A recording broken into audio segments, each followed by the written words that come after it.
नमस्कार विद्यार्थी मित्रांनो, व्हिजन गव्हर्नमेंट जॉबवर तुम्हा सगळ्यांचं पुन्हा एकदा खूप मनापासून स्वागत.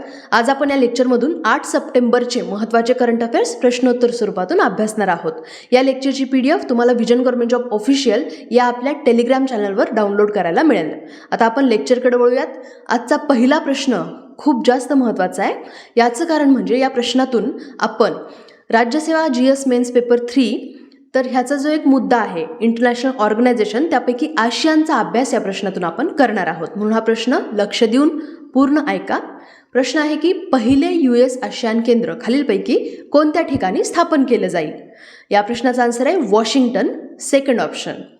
तर बघा, वॉशिंग्टन या ठिकाणी पहिलं असं US आशियान केंद्र हे आता स्थापन केलं जाणार आहे. या प्रश्नाच्या माध्यमातून आशियानचा आपण डिटेलमध्ये अभ्यास करणार आहोत. सगळ्यात आधी याचा फुल फॉर्म. आशियान म्हणजे association of south east Asian nations, म्हणजे जे आग्नेयेकडचे जे सध्या 10 सदस्य देश असलेली ही एक ऑर्गनायझेशन आहे. म्हणून याला साऊथ ईस्ट एशियन नेशनचं असोसिएशन असं म्हणलेलं आहे. ह्याची स्थापना 8 ऑगस्ट 1967ला आशियान जाहीरनाम्यावर साईन करून झाली होती. त्यामुळं 8 ऑगस्टला दरवर्षी आशियान दिवस म्हणून हे देश सेलिब्रेट करत असतात. आता ह्याची जेव्हा स्थापना झाली ना, तर तेव्हा या जाहीरनाम्यावरती फक्त 5 देशांनी साईन केल्या होत्या. म्हणजे फक्त 5च देश हे आशियानचे संस्थापक सदस्य देश आहेत. ते म्हणजे इंडोनेशिया, मलेशिया, फिलिपिन्स, सिंगापूर आणि थायलंड. तर या 5 देशांच्या परराष्ट्र मंत्र्यांनी या आशियान जाहीरनाम्यावरती साईन केली आणि तेव्हा आशियानची स्थापना झाली. कधी? तर 8 ऑगस्ट 1967ला. त्यानंतर 2006मध्ये UNच्या आम सभेमध्ये सुद्धा आशियानला एक ऑब्झर्व्हरचा दर्जा देण्यात आलेला आहे. आता सध्या मी तुम्हाला म्हणलं की 10 सदस्य आहेत आशियानमध्ये. ते कोणते? तर इथं आपण मॅपमध्ये बघू. इथे बघा, Vietnam, Myanmar, Laos, Thailand, Cambodia, Philippines, Malaysia, Brunei, Indonesia आणि सिंगापूर हे सध्या 10 सदस्य देश आहेत आशियानचे. ह्याचं हेडक्वार्टर आहे इंडोनेशियामध्ये जकार्ता या ठिकाणी. आशियानचं ब्रीदवाक्य आहे one vision, one identity, one community. आता 10 आग्नेय आशियाई देशांचा समावेश असलेली ही एक प्रादेशिक आंतरशासकीय संस्था आहे. म्हणजे ही संस्था काय करते? तर आंतर सरकारी सहकार्याला चालना देते आणि तिचे जे सदस्य आणि इतर काही जे आशियाई राष्ट्र आहेत तर यांच्यामधले आर्थिक, शैक्षणिक, राजकीय, सुरक्षा, लष्करी आणि सामाजिक सांस्कृतिक एकात्मतेला प्रोत्साहन देण्याचं काम ही ऑर्गनायझेशन करत असते. ओके, पुढचा प्रश्न. भारतातील पहिले सौर शहर कुठं आहे? हा प्रश्न खूप लक्षपूर्वक आहे का, कारण भारतातले पहिले सौर ठिकाणं जे आहेत वेगवेगळी, तर हे एक्झाम पॉईंट ऑफ व्ह्यू महत्त्वाचे आहेत. आयोग डायरेक्टली याच्यावरती प्रश्न विचारू शकतो. आणि हे जे पहिलं सौर शहर उभारण्यात येते ना, त्याच्याबद्दल एक महत्त्वाचा मुद्दा म्हणजे या प्रोजेक्टसाठी कोणताही थेट सरकारी निधी हा मिळालेला नाही आहे. त्याच्यामुळे हे अजून जास्त इम्पॉर्टंट प्रश्न बनू शकतो. तर बघा, भारतातलं पहिलं सौर शहर हे मध्य प्रदेशमधलं सांची हे आता बनणार आहे.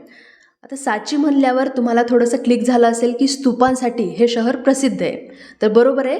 इसवी पूर्व 3ऱ्या शतकामध्ये आपल्या सम्राट अशोकाच्या कारकिर्दीमध्ये बांधण्यात आलेल्या स्तूपांसाठी प्रसिद्ध असलेलं हे जे शहर आहे मध्य प्रदेशमधलं सांची हे शहर, हे आता सौर शहर म्हणून ओळखलं जाणार आहे. सध्या ह्या शहराची 9000 एवढी लोकसंख्या आहे. आता तसं बघितलं ना, तर ऑलरेडी इथं 3 मेगावॅटचा एक सौर ऊर्जा प्रकल्प हा पूर्णपणे ॲक्टिवेट झालेला आहे. आता हा जो 3 मेगावॅटचा प्रकल्प आहे ना, हा सांची या शहरामध्ये घरगुती आणि ज्या व्यावसायिक गरजा आहेत त्यांच्यासाठी आहे. आणि दुसरा 5 मेगावॅट क्षमतेचा हा जो दुसरा प्रकल्प आहे, तर हा शेती संबंधित गरजा पूर्ण करण्यासाठी आता बांधला जातोय. तर 3 मेगावॅटचा कंप्लीट झालेला आहे, 5 मेगावॅटचा शेतीसाठीचा आता बांधण्यात येतोय, म्हणजे त्याचं कन्स्ट्रक्शन चालू आहे. आता सांची या ठिकाणी हा प्रोजेक्ट का बनवण्यात येतोय? तर बघा, सांची हे शहर आहे ना, तर हे कर्कवृत्तावर म्हणजे उष्ण कटिबंधावर वसलेलं आहे. त्याच्यामुळं सौर ऊर्जेचा वापर करण्यासाठी हे एक आयडियल शहर आहे. आपण बघतो ना की कर्कवृत्ताजवळचे जे शहरं असतात किंवा जे ठिकाणं असतात, तर तिथं सूर्याची किरणं हे जास्त दिवसांसाठी पडतात आणि तिथं प्रखर ऊन असतं. त्यामुळे सोलार एनर्जीचा डायरेक्टली इलेक्ट्रिकल एनर्जीमध्ये कन्वर्ट करण्यासाठी हे शहर आयडियल आहे. आता हा उपक्रम कसं काय सुचला बरं? तर 2070पर्यंत देशातल्या प्रत्येक राज्यात सौर शहर विकसित करण्याचा आपल्या पंतप्रधान नरेंद्र मोदी यांचं उद्दिष्ट आहे आणि त्याच्याशीच रिलेटेड हा प्रोजेक्ट हा समोर आलेला आहे. ओके, पुढचा प्रश्न. 20वी आशियान भारत शिखर परिषद आणि 18वी पूर्व आशिया शिखर परिषद डॅश डॅशमध्ये आयोजित केली जाते. या प्रश्नाचा आन्सर आहे तिसरा पर्याय, जकार्ता. जकार्ता कुठे आहे, तर इंडोनेशियाची राजधानी आहे ही. तर या ठिकाणी आपले पंतप्रधान नरेंद्र मोदी हे इंडोनेशियाच्या 2 दिवसाच्या दौऱ्यावरती होते या दोन्ही शिखर परिषदा अटेंड करण्यासाठी. आता जकार्ता किंवा इंडोनेशियामध्येच का बरं या परिषदेचं आयोजन केलं, याचं कारण म्हणजे आशियानचा सध्याचा अध्यक्ष देश आहे इंडोनेशिया. त्यामुळं इंडोनेशियातल्या जकार्ता या ठिकाणी या शिखर परिषदेचं आयोजन करण्यात आलं होतं. आता या वर्षीच्या या शिखर परिषदेची थीम लक्षात ठेवा, ASEAN matters epicentre of growth. ही यावर्षीच्या या आशियानच्या शिखर परिषदेची थीम होती. या प्रश्नाच्या माध्यमातून आपण इंडोनेशिया कुठे जरा मॅपमध्ये बघून घेऊ. तर इथे बघा, आग्नेय आशियातला हा एक बेटांचा बनलेला एक देश आहे. हे एक प्रजासत्ताक राज्य आहे, म्हणजे स्टेट ऑफ द रिपब्लिक आहे हा. म्हणजे छोटे छोटे जे बेटा आहेत त्यांचा मिळून हा एक बनलेला बेटांचा देश आहे. याच्या आपण जर उत्तरेला बघितलं तर इकडे साऊथ चायना सी आहे आणि इकडे पूर्वेकडं पॅसिफिक सी आहे, म्हणजे पॅसिफिक समुद्र आहे. याच्या पूर्वेला पॅसिफिक ओशियन आहे, याच्या दक्षिणेला आणि पश्चिमेला आपला हिंदी महासागर म्हणजेच इंडियन ओशियन आहे.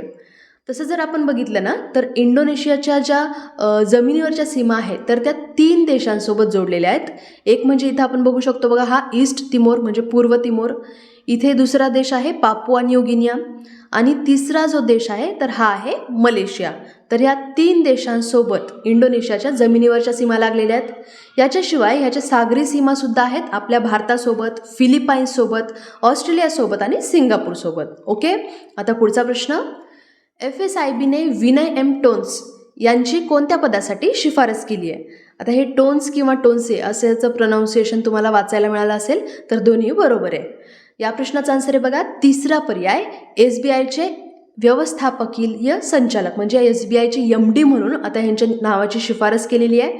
कुणी, तर FSIB म्हणजेच फायनान्शियल सर्व्हिसेस इन्स्टिट्यूशन्स ब्युरोनी SBIच्या व्यवस्थापकीय संचालक पदावरती विनय एम टोन्स यांच्या नावाची शिफारस केलेली आहे.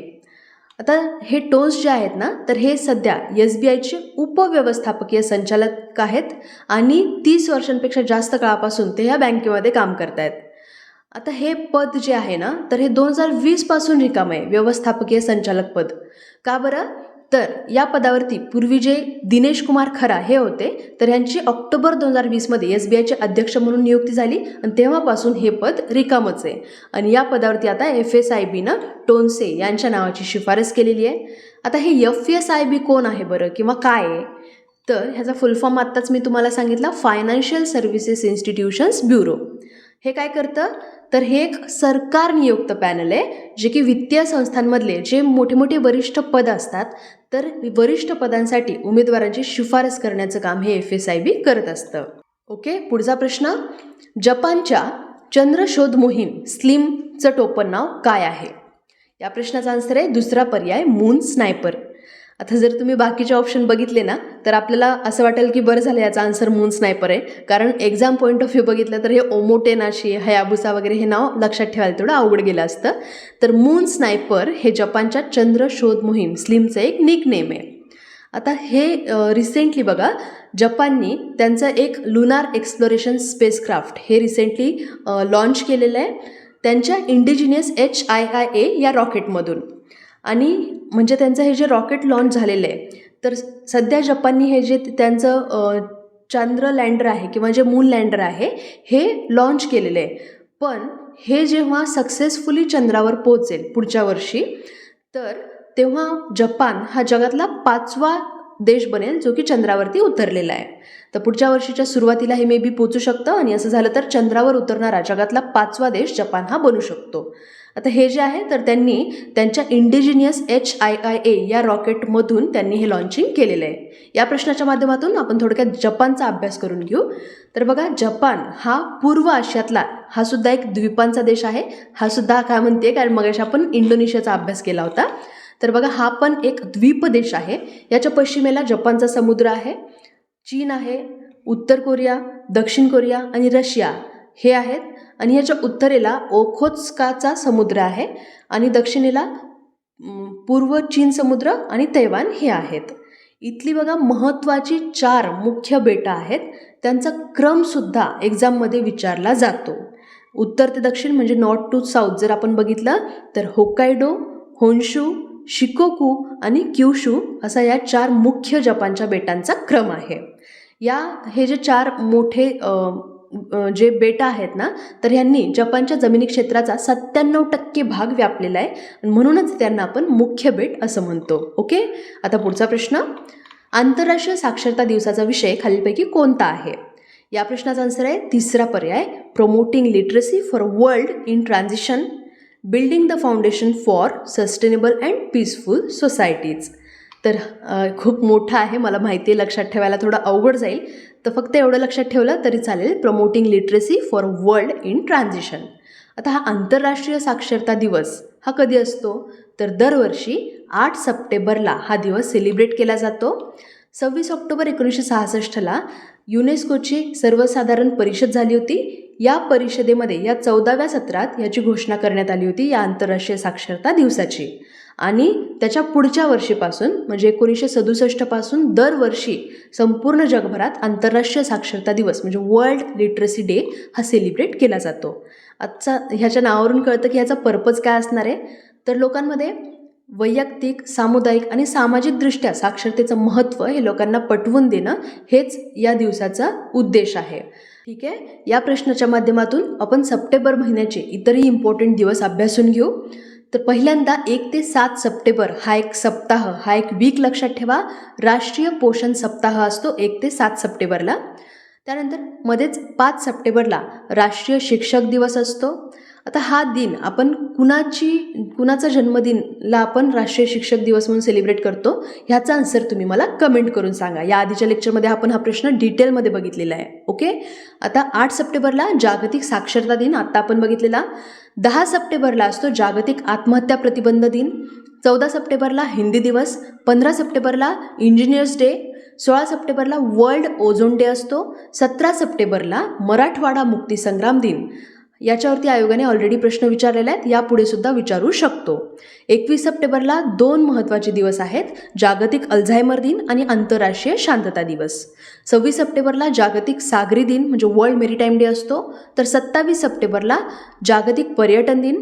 28ला वर्ल्ड रेबीज डे आणि 29ला जागतिक हृदय दिन असतो. ठीक आहे, तर अशा रीतीने आज आपण 8 सप्टेंबरचे इम्पॉर्टंट करंट अफेअर्स अभ्यासलेले आहेत.